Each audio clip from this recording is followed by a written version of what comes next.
ہو جائے تو زخمیوں کو قتل نہ کیا جائے بلکہ ان کی مرہم پٹی اور دیکھ بھال کی جائے۔ لڑنے والوں میں جو پکڑا جائے اس پر تشدد نہ کیا جائے، نہ اسے قتل کیا جائے اور اسے جنگی قیدی بھی نہ سمجھا جائے، اور ان میں سے کوئی بھاگ کر نکلے تو اسے بھاگ جانے دیا جائے۔ اسلامی لشکر کے چاروں حصوں کو پیش قدمی کا حکم دے دیا گیا۔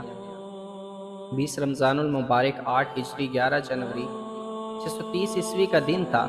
اسلامی لشکر کے 3 حصے اپنے راستوں سے گزر کر مکہ میں داخل ہو گئے۔ کسی طرف سے ان پر ایک تیر بھی نہ آیا۔ شہر کا کوئی دفاع نہ تھا۔